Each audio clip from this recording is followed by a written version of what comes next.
What's going on with everybody, bro? Welcome back to finally back in my familiar settings. Jesus Christ, it's been an age since I've actually been behind camera.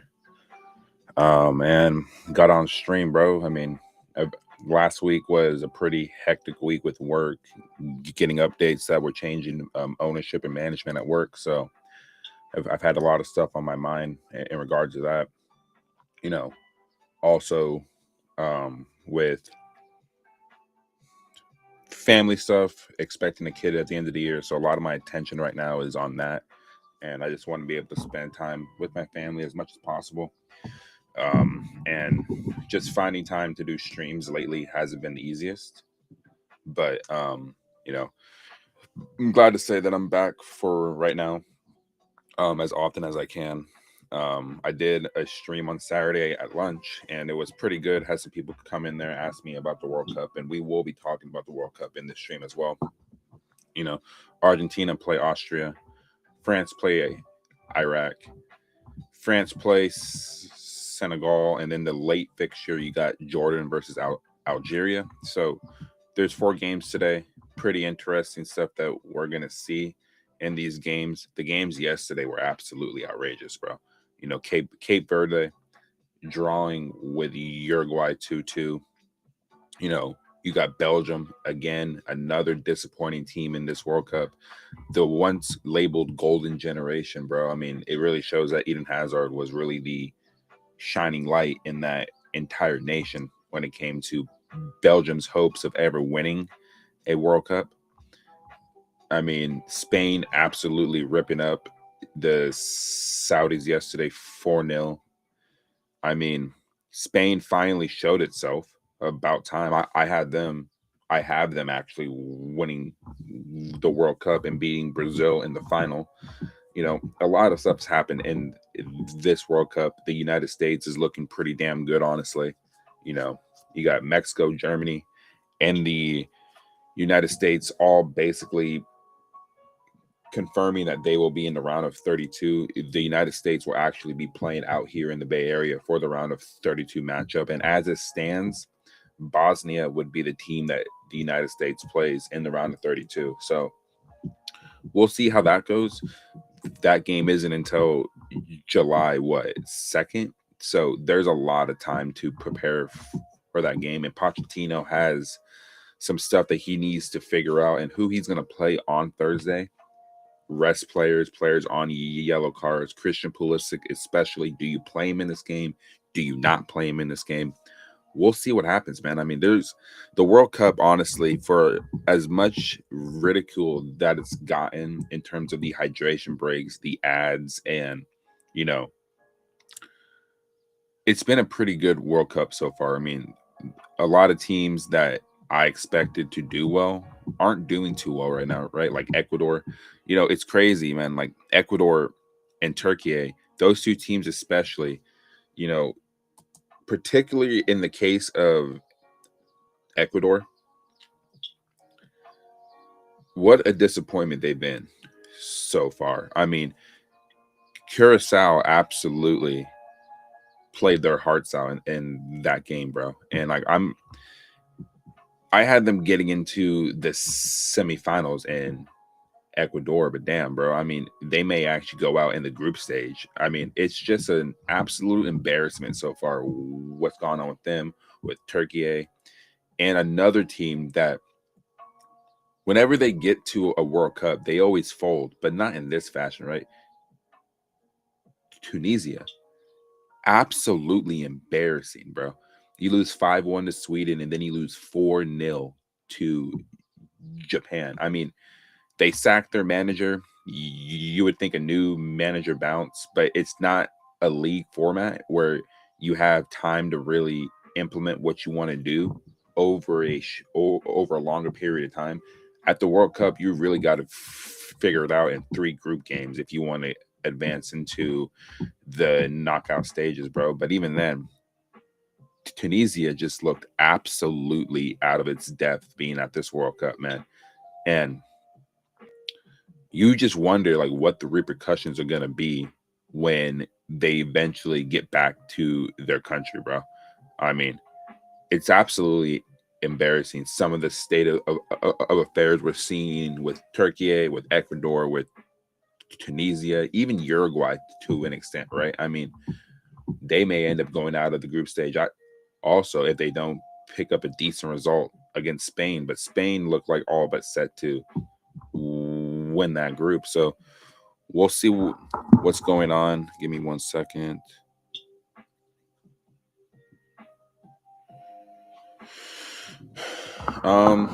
You know,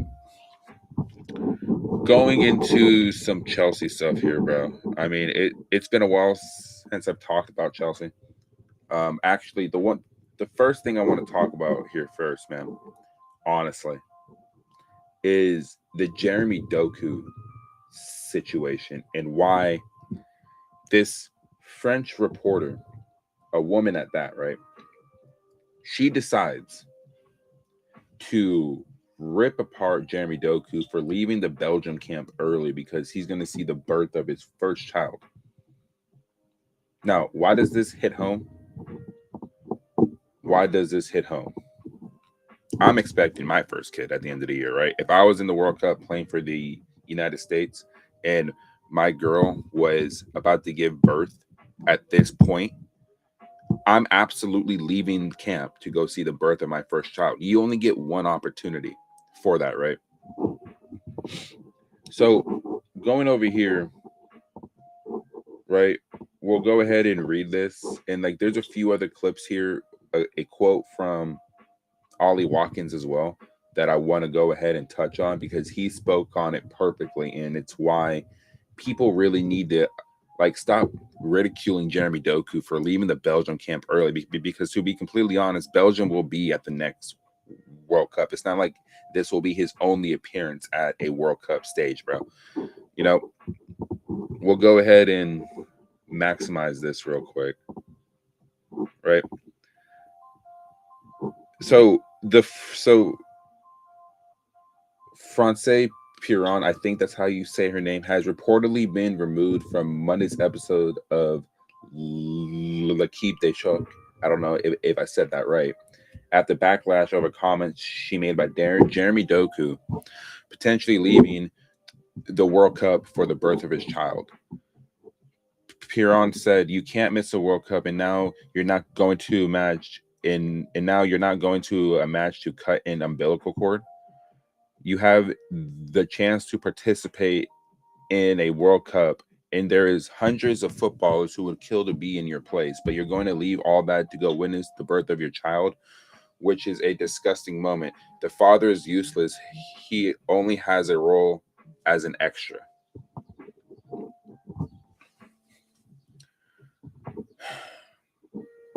Right? So let's go ahead and peep what Ollie Watkins had to say as well, because I really like what he says here. I saw that this morning, actually. I don't know.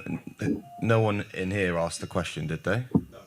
No, I was going to say, because from my perspective, I think someone labelled it disgusting. And I think, for a start, that's not a way to label a birth. Obviously, I've seen what my wife had to go through in birth, and that was quite smooth sailing. But I know family members and friends that, haven't had it that way. Like he said, it only happens once. Your first child, welcoming them to the world is a blessing, and you don't get that opportunity. There's a lot of times where you're away from family and friends during the season, and it's very difficult periods. So to miss that would be tough, and I see where he's coming from. I think he has all right to go back and be there. I think we're very privileged men at the end of the day, and I'm sure he will have a lot of support to be able to get back and get there as quickly as possible. Make sure he's there to support her, and then fly back out. So I don't think it's anyone else's business what he gets up to after training. And I think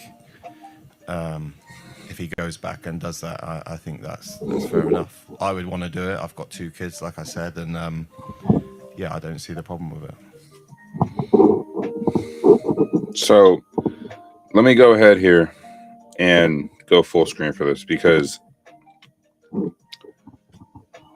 There's so many issues with what that lady said, man. So many issues, bro.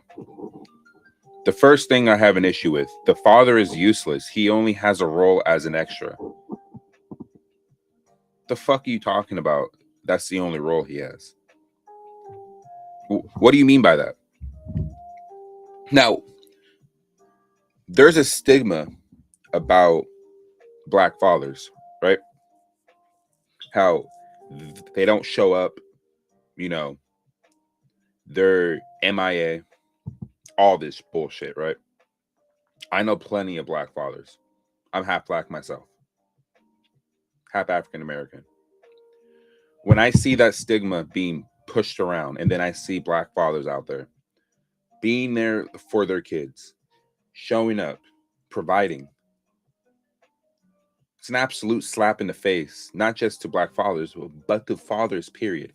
Fathers do more than just being a freaking extra, bro.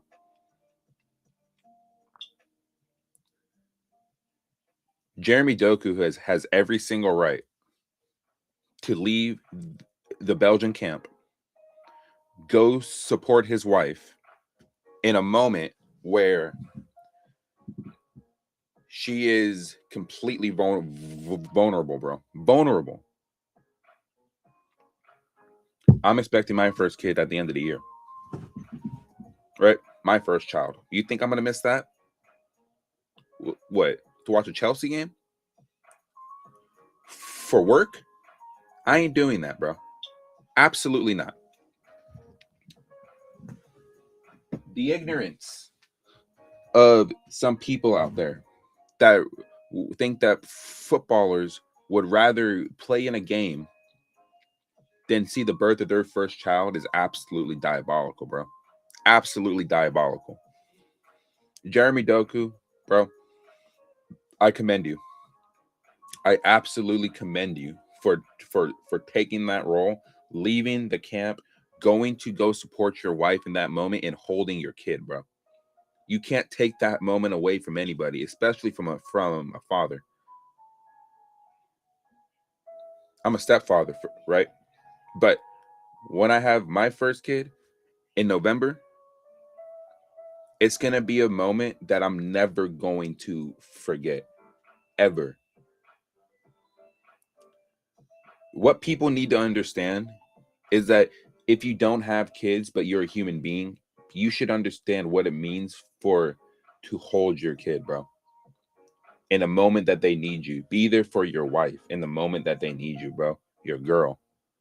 In the moment that they need you, bro. It is probably the most vulnerable moment that they need you in. They're pushing a human being out of their body, bro. Anything can happen in that moment. And if the man isn't there, if the father ain't there, so much resentment will be built up in that moment. So much resentment will be built up in that moment. And Jeremy Doku, big up to you, brother. Big up to you, because you're going to be at the next World Cup in 2030. You still have a long career ahead of you, bro. You being there in that moment speaks volumes to and understands what's actually important in life. For people that don't have kids and want to criticize him, wait till you have your first kid and then come back and talk about what it means to be in that moment. I'm going to understand that in about 5 months. I really will. And it's a moment that I'm never going to forget, ever. This French reporter, whatever her name is, you are an absolute fucking disgrace, and you deserve to be suspended off of TV. Absolutely. And to be quite honest with you, you deserve to lose your job. Is she a mother? Does she have kids? Or were you treated wrong in a moment where your significant other wasn't there for you? So you're taking out that frustration out on a guy that wants to be there for his wife and see his first kid? I'm not a fan of that, bro. I'm really, really not. And another thing I'm going to say here. Yesterday was Father's Day, right?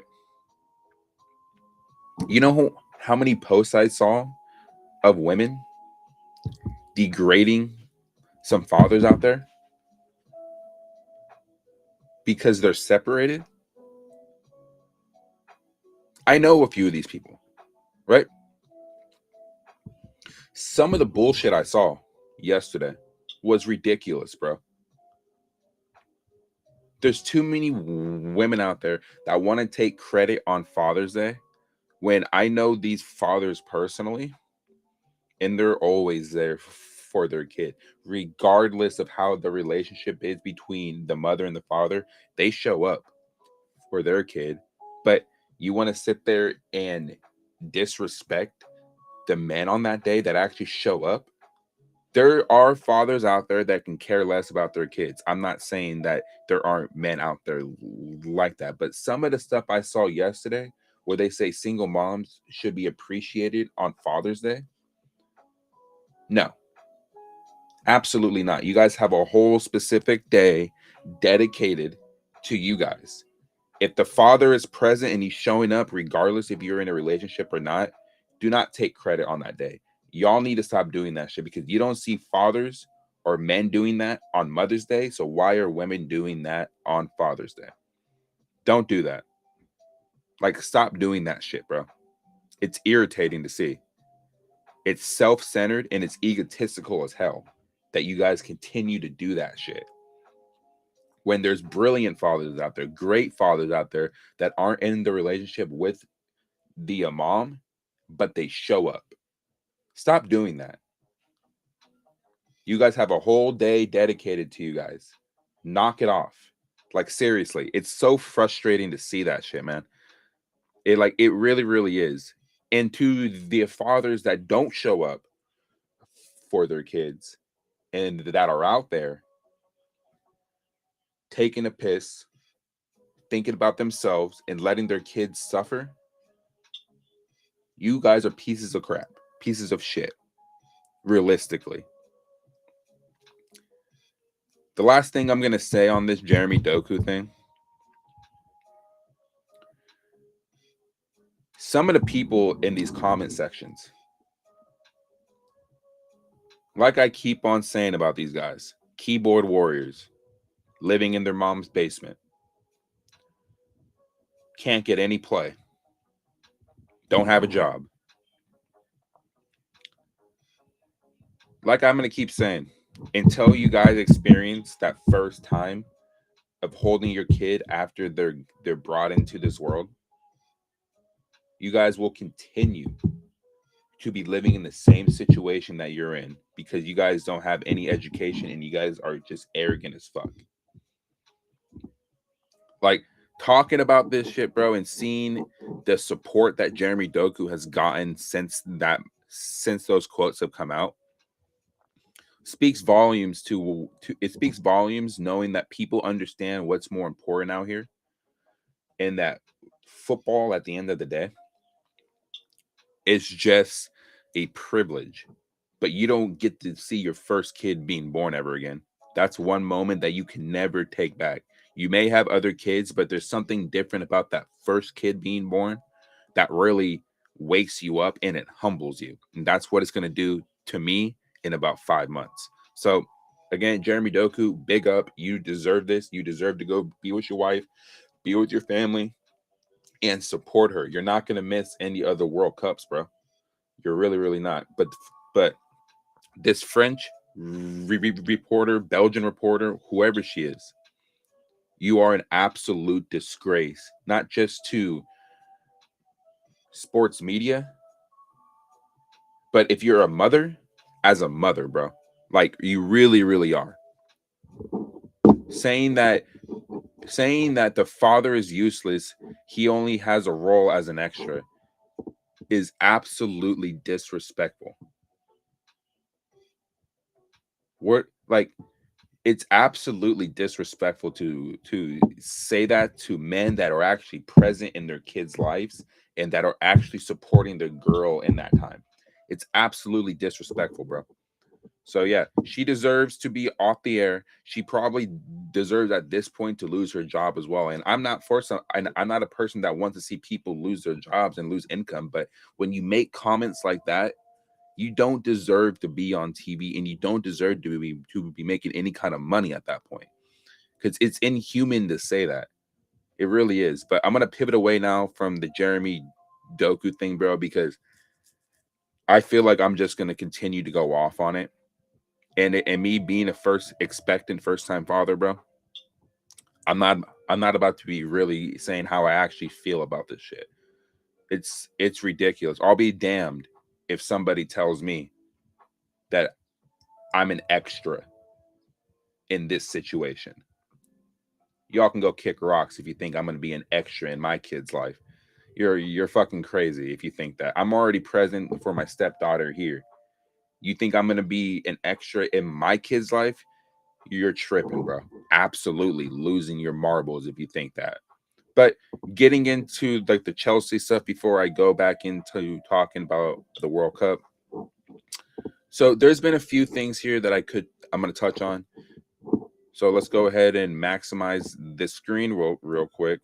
So it looks like now Enzo Maresca is now finally being prepared to become the Man City's next head coach manager after a verbal agreement of around 20 million has been agreed with Chelsea, which is about time. You know, it's been a minute since we got any kind of update on this, but 20 million for Enzo Maresca for the contract that he was on. Yeah, I think that is a fair compensation package, but we'll see what Enzo Maresca does at Man City. People expect Man City to be even better. I think they'll be the same as last season, maybe a bit worse with the transition from Pep to Enzo, but we'll see in the transfer market what Man City actually do. Is Rodri gonna actually stay at Man City, or will Real Madrid actually come in for him and bypass the next player that I'm going to be talking about here, right? So there's been a lot of speculation, right, about Enzo Fernandez. Where's he going?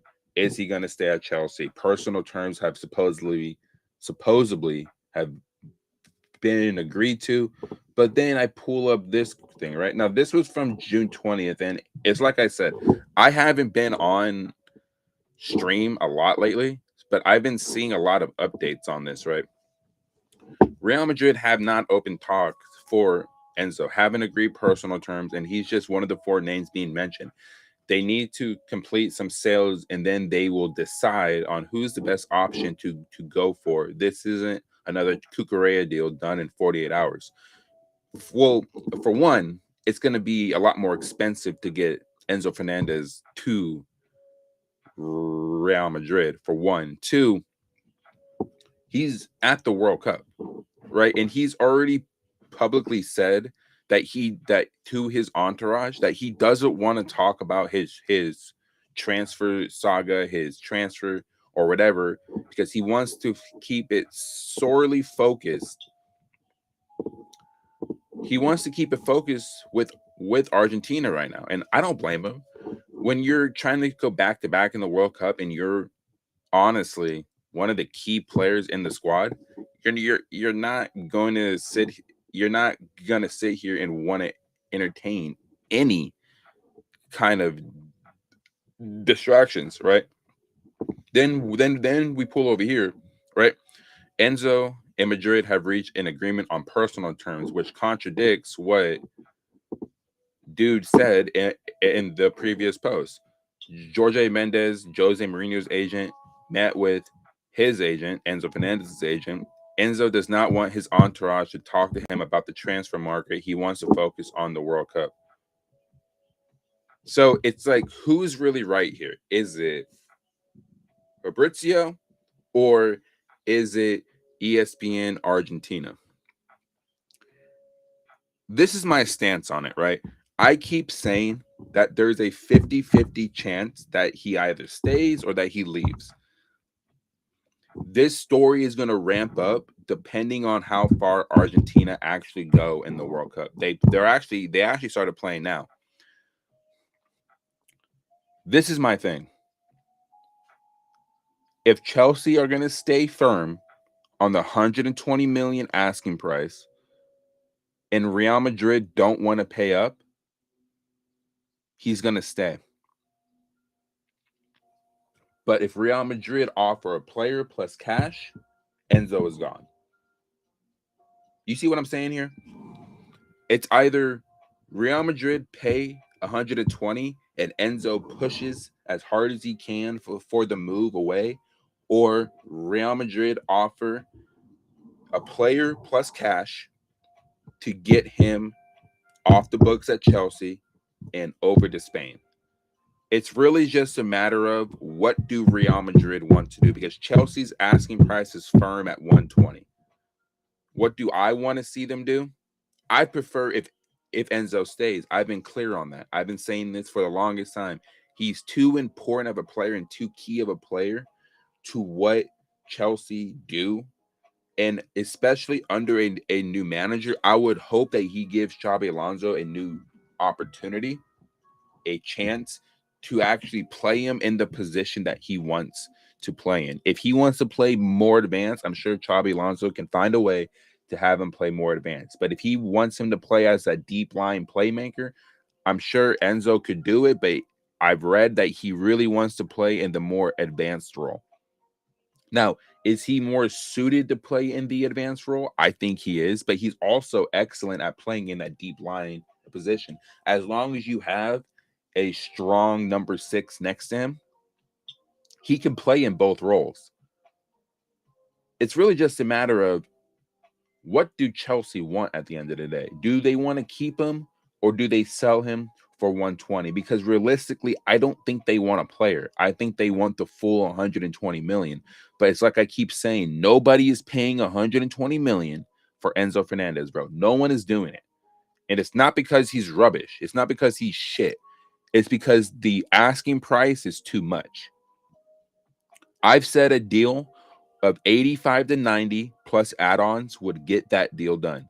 If Chelsea won 120 straight up, and I've also seen that Real Madrid would want to come in with a structured deal with a lower base fee and pay it over time.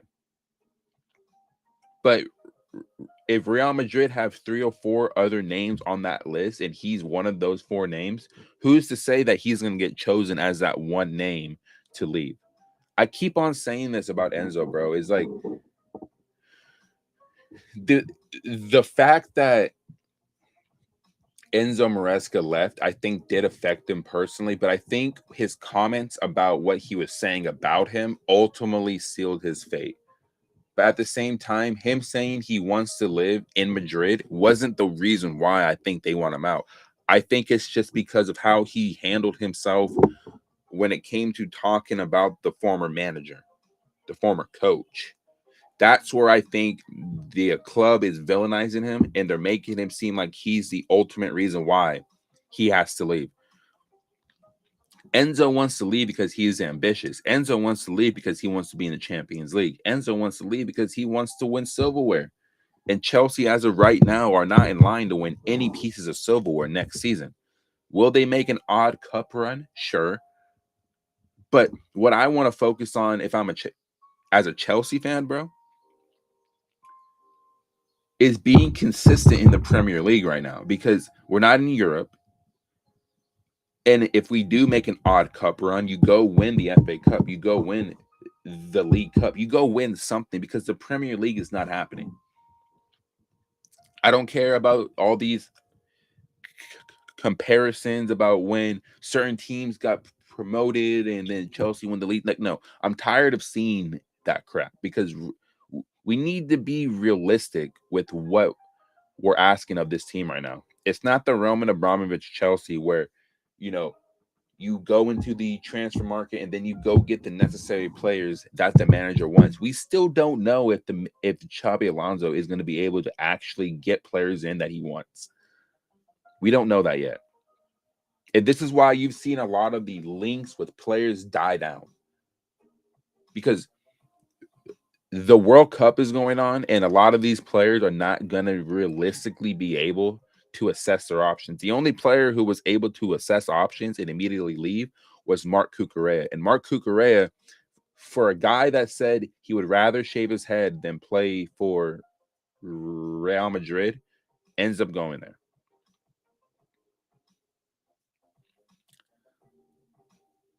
Like I keep saying, it's a 50-50 chance that he stays or that he leaves. It's really just a matter of, do Real Madrid come in and pay up 120, or they come in with a base fee, a lower base fee, and paid over time, or do they add a player plus cash to get the deal done? I don't know. I'm not going to pretend like I know the answers to any of this. I'm giving you guys my opinions on it, bro. And realistically, man, I'm of the mindset that we're going to really see after however far Argentina get is when you're going to start seeing this story ramp up again and really push its buttons. And we'll see how firm Chelsea really is on that 120 million asking price, bro. Like I have to believe that there's something else brewing behind the scenes with other options, because if, like, for instance, right, if Real Madrid really do go in for Michael Olise for over 200 million, there is no shot in hell. And I don't care how much money this club has. You're not going to pay 220 million for Michael Olise and then come back 2 weeks later and pay 120 for Enzo Fernandez. You're just not doing it. There's no shot.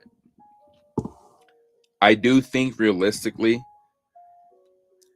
like I keep saying, it's 50-50, man. It's 50-50. So we'll see what happens with Enzo, bro. I keep saying this. We're going to see after the World Cup what Chelsea's stance really is. And if Enzo's value increases to justify the 120, or if he has a bad tournament, if it decreases, which would help out Real Madrid. Another thing here I do want to touch on, there's a few things on this page I want to touch on here. This one right here. I'll get to Adam Wharton next. An update on West, right? Internally, there is no indication that Chelsea are actively looking to sell West. The idea is to deliver a Premier League ready option to partner a highly regarded Levi Colwell, a role once reserved for West, given his price tag, but which is no longer guaranteed. Like I've already said. And then I guess privately, Enzo Maresca told him that he was better than the others. Have a day off, bro. What's going on, bro? How you doing, man? It's been a while since I've been on here. You know, a lot of stuff in the personal life going on, but, you know, we're back right now. But speaking on the West, bro, like I've been saying this, when you make 200 grand a week and you've been putting shit performance after shit performance after shit performance, conversations need to be had. And I keep saying this. He makes more than Enzo Fernandez, bro. He makes more than Moises Caicedo. More than Cole Palmer. Really? Levi Colwell? Really? He makes more than all three of them. No reason for that. The only reason why you can't sell him is because of his wages, and no one in the Premier League is looking to pay Wesley Fofana 200 grand a week, bro. Ain't happening. Not in a million years is that happening. We are going for Wharton, yeah, and I will talk about Adam Wharton next, actually. Here's the first piece right here that I would talk about. Reports claim Chelsea are nearing a 75 million deal for the 22-year-old England international from Crystal Palace, with Wharton keen on a step up and separate talks for Axel Disasi heading the other way for 20 million. Reliable journalist Simon Phillips calls it premature, but more positive than expected, noting Wharton as a top target for his Premier League experience, passing range, and composure since his 22 million arrival from Blackburn in 2024. Palace are demanding 80 to 100 million, while Chelsea value him at 50 to 60 million.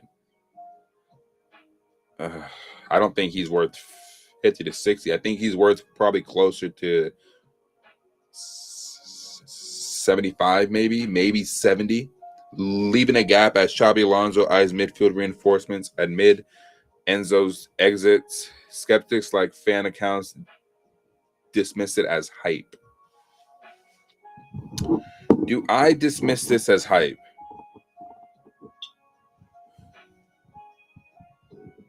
Yeah, I agree. You need to kick him out.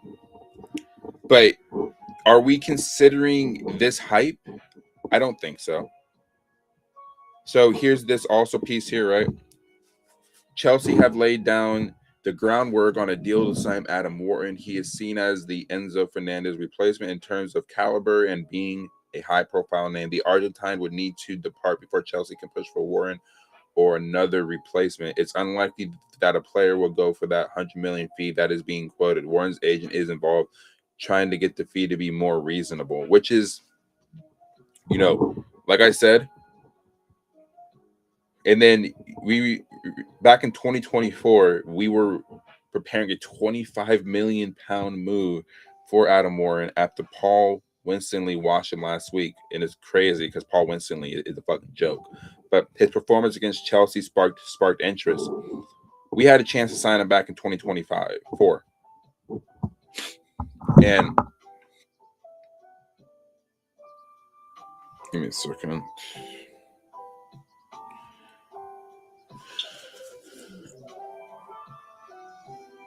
Okay, cool.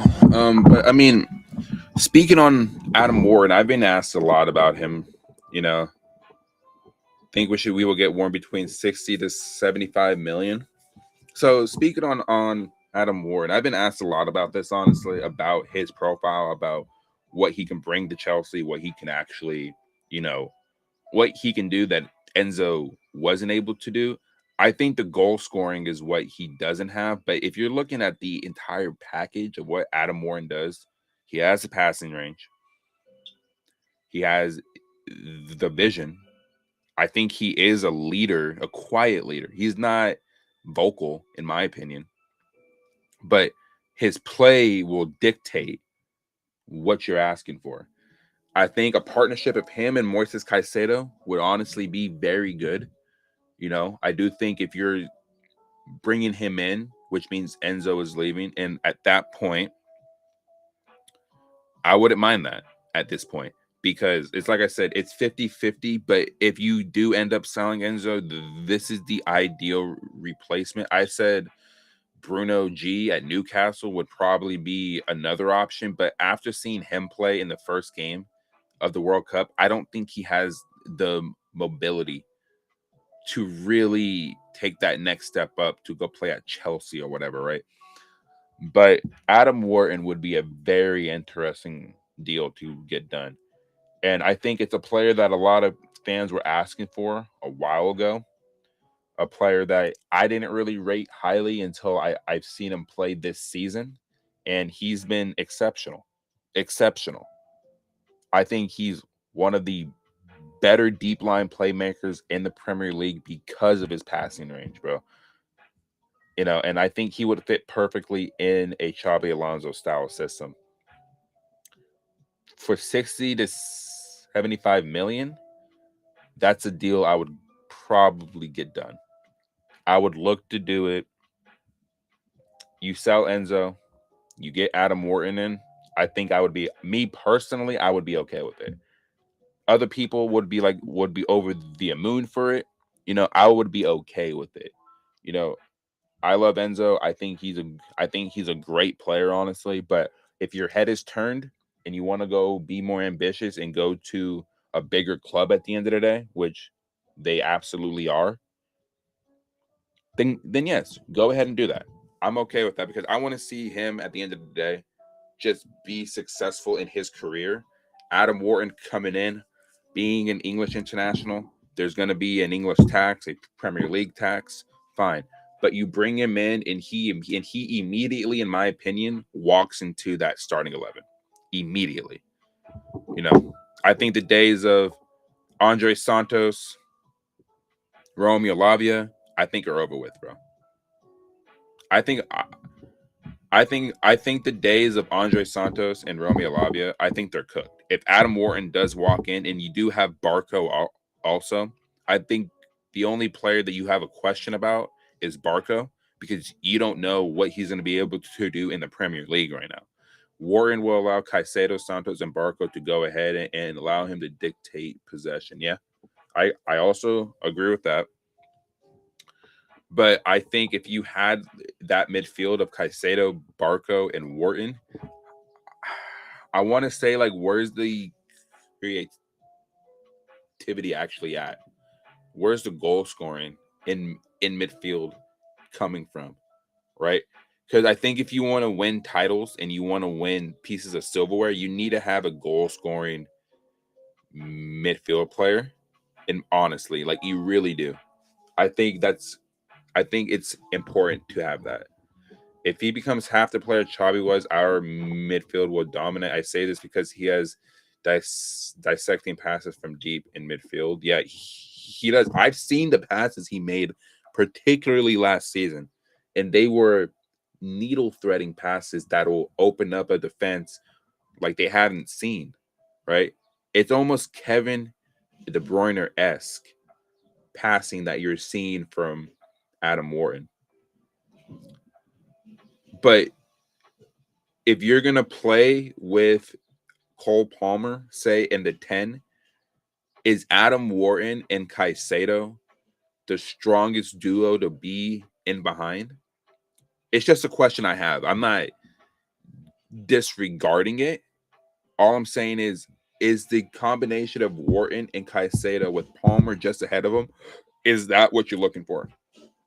Because I think if you're going to start trying to win games in the Premier League, you need Palmer to play in the 10, even though I've been on record saying that I think him playing on the inside right channel would probably be a better option.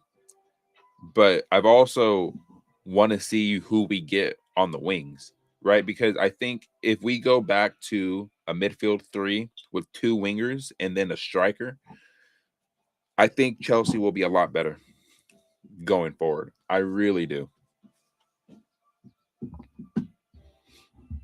Give me 1 second here. Check this shit.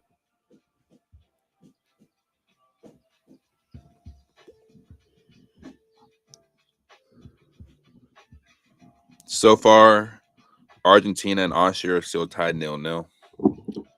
Probably watch that game after this, honestly. But I keep saying Adam Wharton would be an interesting signing.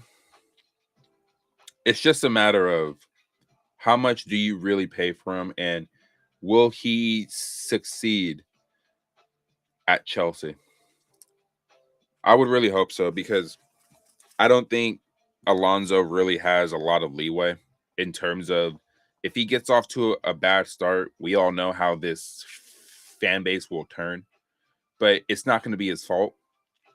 If he doesn't have a say on what players he wants, and if he truly wants Adam Wharton, then you go get Adam Wharton, bro. If he wants a Leao, you go get him. Keenan Yildiz. Now, I've seen people in my chat talk about Keenan, about him. I feel like Chelsea needs to Ole to a 4-2-3-1, get better of Caicedo, JP, and Palmer. 4-3-2-1. So back 3, midfield 3, 2. So you want the attacking mid still? I think the attacking mid thing is dead, bro. Because what you're telling me is that you want to still see this team play with high possession. And I think their issue is breaking down teams with the low block. If you have Adam Wharton, sure, you'll probably be able to break down teams with his passing range and his vision. But I think if Chelsea really want to start winning games again and they really want to be consistent, they need to play on the counterattack, bro. I think a midfield three would be better than a 4-3-2-1, honestly. Which means you play with Palmer in the attacking mid position, but then you have two solid, I guess you could say eights who can also play as a six.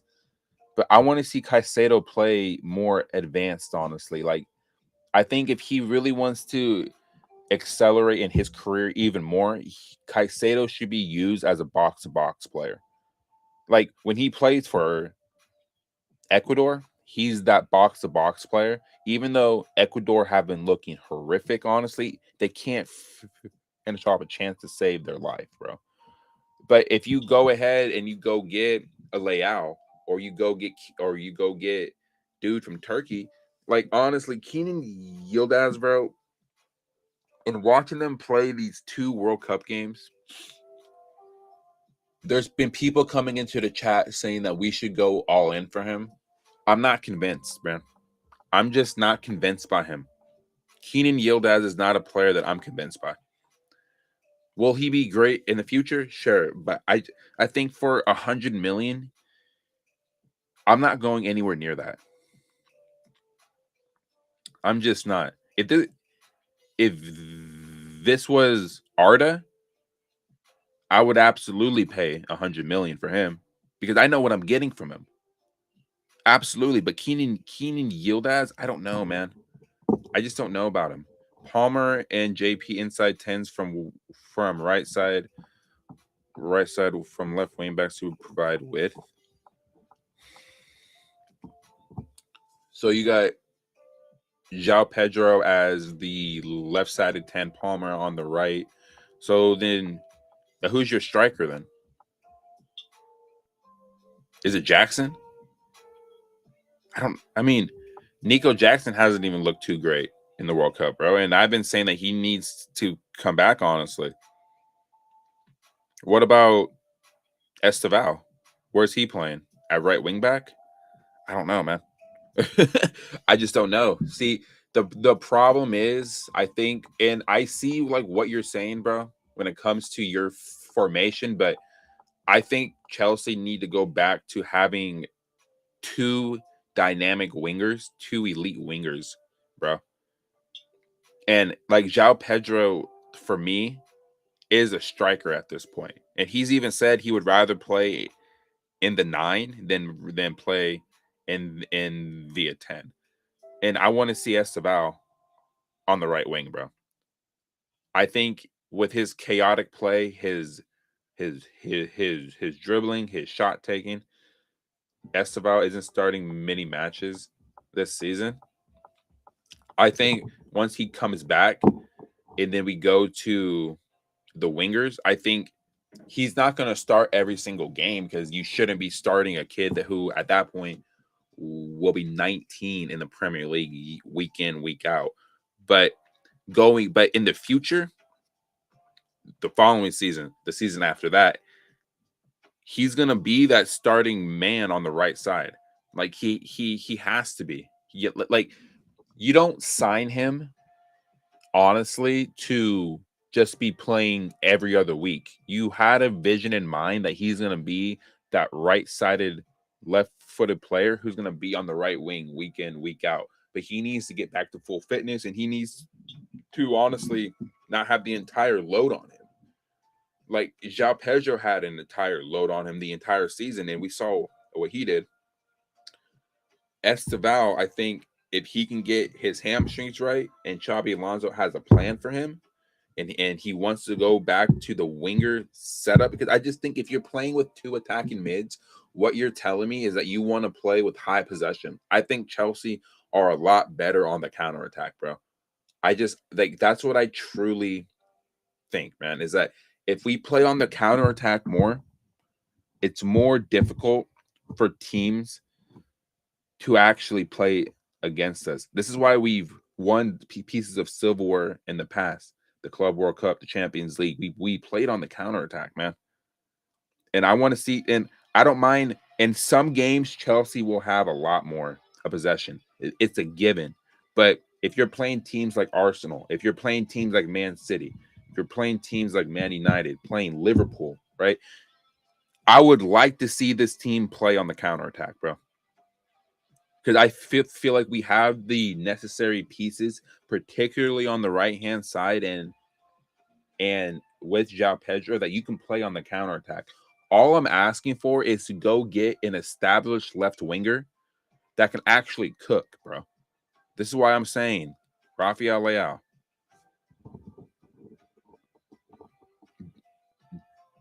Double pivot takes away the best attribute of Caicedo, and thankfully, because of our wobbly defense, he will actually be running towards our goal. I mean, yeah, he's a great 6, bro. But what I'm saying is, I want to see him play higher up the pitch. I really do, because he has a good shot on him. He's a great passer. He's a great passer. Plus, he's physical enough to win the ball in the other team's half and kickstart counterattacks. I'm not saying that like you're wrong in like what you want to see.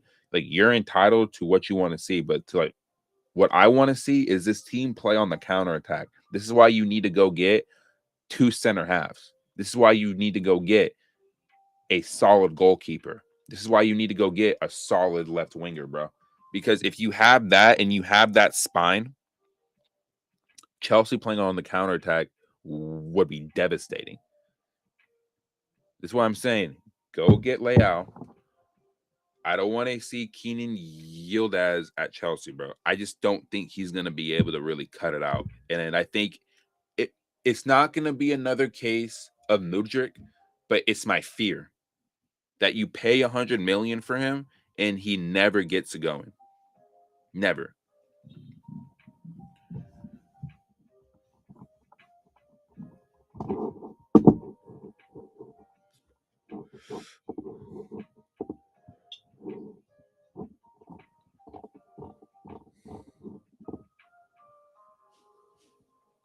Says here, fuck off my ear, bro. Says here, Chelsea will sell Trevor Chalobah this summer if they get the right offer. Multiple clubs interested in the Cobham graduate, including Como and other Champions League clubs. Chelsea rate Chalobah highly and are not actively looking for sale. He does have 2 years on his contract, though. So this is ideally the time that you do sell players. For counterattacking, we need wingers like an Njai and Diamande. I do not see us making a move for someone like Diamande or Leao. A Diamande will cost like $100 million, and Liverpool are trying to get him anyway. Leao is good there for a good price. If they really want to say they're making a statement and they're getting experienced players, Leao would be the player that I would go for. Even Marcus Rashford, bro. Like, I would go for him. He has a $46 million release clause. I would go for him as well. But when I was watching Chelsea growing up, they were the team that would always hit you on the counterattack, bro. When we were winning titles, the counterattacking game was exactly what we did. But we had different profile players at that time. We had Drogba, we had Hazard, we had Joe Cole, bro. We had players like that. We had Costa, we had Willian, right? We had those kind of players, Pedro. We had players like that, Anelka, right? We had players like that. This iteration of the team, you have your striker and João Pedro. You have this club is stupid that they are not even thinking about getting Salah on a short-term deal. Would Mo Salah even want to come to Chelsea at that point, bro? I know he's towards the end of his career, and what a game he played yesterday. The goal that Mo Salah scored yesterday was exquisite, bro. Exquisite, man. I was at a restaurant yesterday for Father's Day, and I saw the goal that he scored. It was exquisite. Nice give and go outside the foot through the legs, and just a simple finish, man. A simple finish that is so typical of Mo Salah, bro.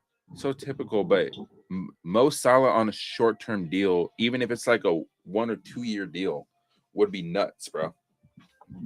But again, are this is this club gonna pay him the wages that he wants? Like Mo Salah I think was making like 450 grand a week. I think his destination, to be honest with you, is probably Saudi Arabia, which honestly, the marketability of Mo Salah in Saudi, oh my God, you want to talk about a guy who would honestly bring more eyeballs to that league, more than what Cristiano Ronaldo did. Yeah, Mo Salah in that league would be absolutely sensational. It'd be great. Honestly, it really would. Also, the players that we are too injury prone, the reason why I don't want them to play a counter attacking team.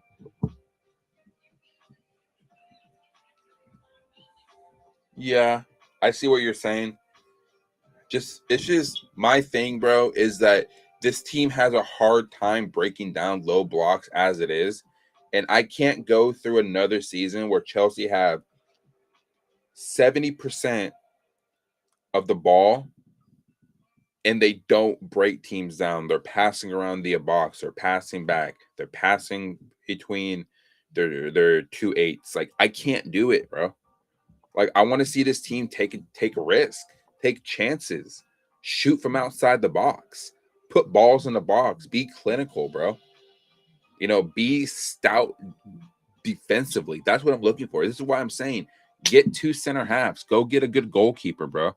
Go get Maxi Araujo, bro. He played very well yesterday. Make Salah captain, give him $200K a week, and if he win the Premier League, he's eligible for $300K. You would have to do a whole lot of convincing, honestly, and then you would have to gauge the interest of the fan base, bro. Like you really, really would. And I just think that he's such a divisive figure within the Chelsea fan base anyway, that you bring him in, he's going to have to hit the ground running immediately. He would have to be probably the leading goal scorer, which a couple seasons ago, he was the best player in the league, bro. So, I mean, I wouldn't be against it, but I just don't know if it's necessarily like the greatest thing to do in terms of his age personally. But you need that experience, and you need a proven winner in this squad. So I get what you're saying. Maxi Araujo gives me Marcus Alonso vibes. Yeah, Araujo was great yesterday, bro.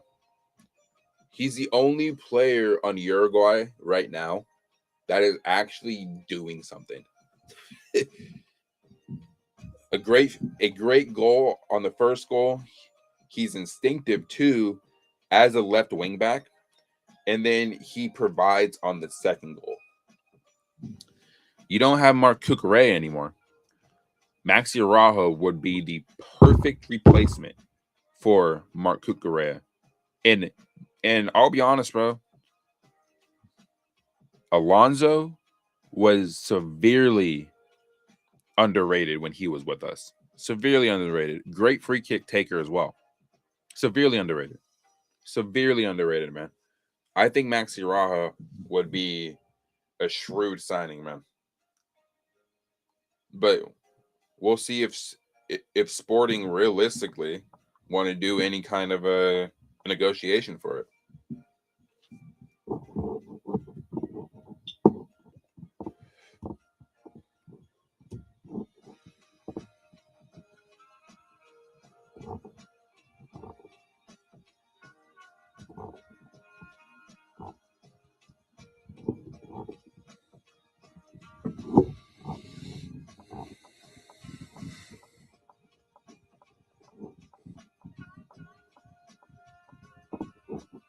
Here's this right here.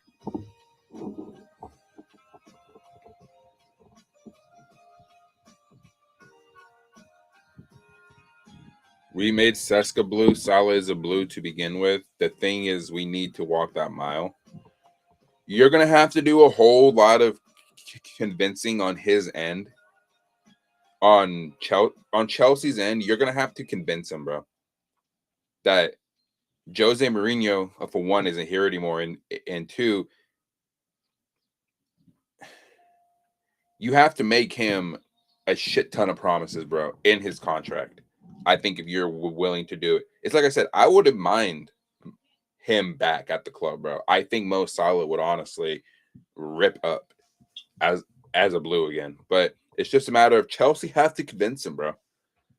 And I think his mind is already made up that he's done with the Premier League. But if he wants to win another Premier League title, if he wants to win more pieces of silverware, I think for him, he needs to leave like the Prem. I really do.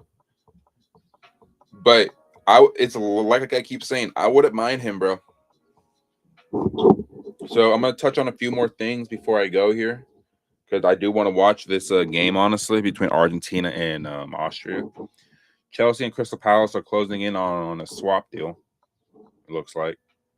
A DeSassi would go the other way as part of negotiations, which would be sick, honestly.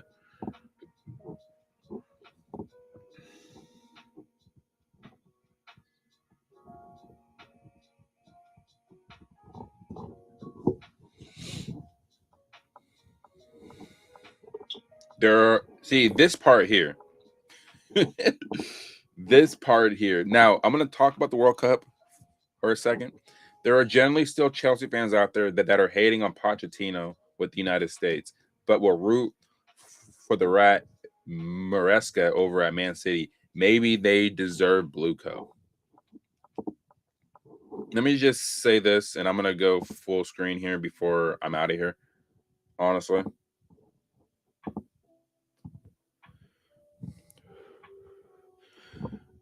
We had the privilege of having Poch at Chelsea for a season, right? I supported Enzo Maresca when he was here. I don't agree with how he walked out. I don't agree with any of it.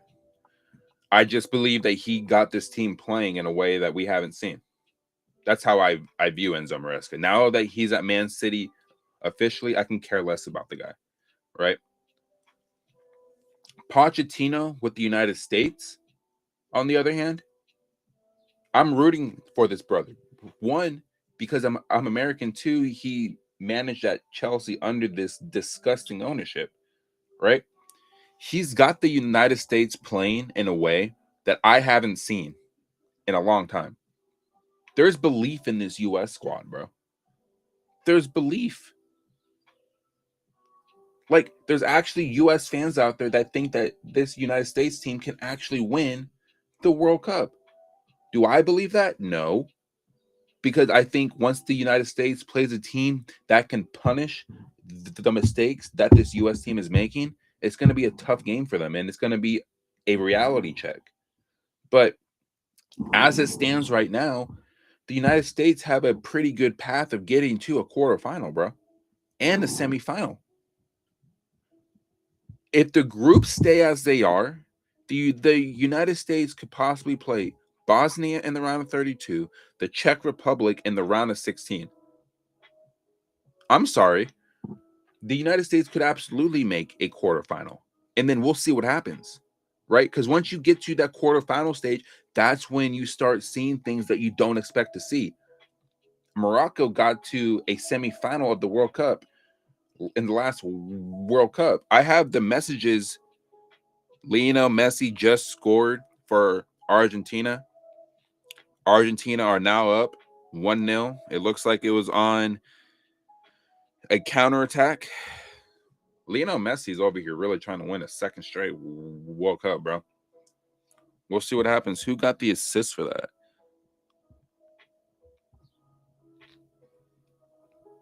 Oh, man. But going back to the United States here, They basically have a throwaway game against Turkey, even though I want to see them win all 3 group games. It'd be the first time that they've done that at a World Cup.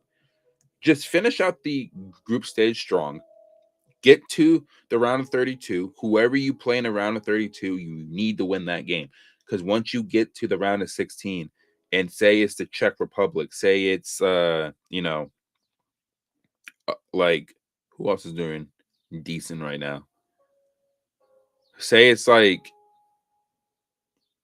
Uruguay, right? I would pick the United States right now to be Uruguay and freaking Bosnia right now. But once you get to the quarterfinals, that's when you start seeing all the bigger teams in there. France, Portugal, Spain, Argentina, maybe even if Brazil's in there. Germany, right? Even though I think Germany is overrated, I think Germany are in for a reality check once they get to like the round of 16, bro. I really do. I think Germany got let off the hook against the Ivory Coast. But the United States have an absolute shot here of doing something special. They're not going to win the World Cup. I'm not going to sit here and say they will. But the United States are playing very well right now. Very, very well. But if they want to win, oh shit, I didn't even see your messages there about Mo. With 1 match a week, Chelsea is a very good team for Salah to win the title. I see what you're saying, man, but as much as I want to say Chelsea win the Premier League next season, bro, and it's like I'm dying for a Premier League title, bro. I really am. Like I want it more than winning a Champions League, even more than the United States winning the World Cup, bro. I want to see Chelsea win the Premier League again. I think they will in my lifetime, obviously. I really do. But I just don't think they have the necessary pieces in their squad right now to actually do it. Even with Mo Salah in the team, I don't think it's enough. I think you need to worry about your back line, and you need to get a goalkeeper, and you need to get an established left winger to even have a shot. But going back to the World Cup, because I'm gonna get out of here. I gotta pee really bad. I ain't gonna lie, but it's gonna be interesting to see what the United States does, man. The U.S. play on Thursday against Turkey. It's a throwaway game, really. They don't have to play their best team, but Pochettino does need to make some changes with players on a caution. You don't need to play Christian Pulisic, even though from the game on Thursday to like the round of 32, there's about a week and a half gap. So you want to probably still get him some type of game time, but you need to be careful. Even if you don't start him, you play him for like 10 minutes. That's what I would do to get his fitness back. But once the knockout round starts, you need your best 11 out there. And I think Pochettino, honestly, has done an exceptional job in these first 2 games with this U.S. team. It's just a matter of when they play the better teams and they get to the knockout rounds, are they going to be punished for the mistakes that they make? And in the game against Australia, particularly in the second half, like the last 15 to 20 minutes, they were looking a bit ragged. and you can't afford to make simple mistakes in the back. And then you have teams like France punish you, teams like Spain punish you, Argentina punish you. You know, you can't continue to make those mistakes. But we'll see what happens. I'm gonna get out of here, man. I need to pee really bad. I'm gonna watch the second half of this game, honestly, to see what's going on.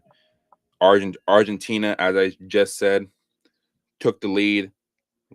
You have Messi scoring again. Now he's up to 4 goals. I think he's leading the Golden Boot race as it is. So we'll see what happens there, man. But I'm Jason, No Filter Chels. I probably won't be on tomorrow. I have an appointment for my kid that I need to go take care of tomorrow, but probably Wednesday is when you'll see me again on stream.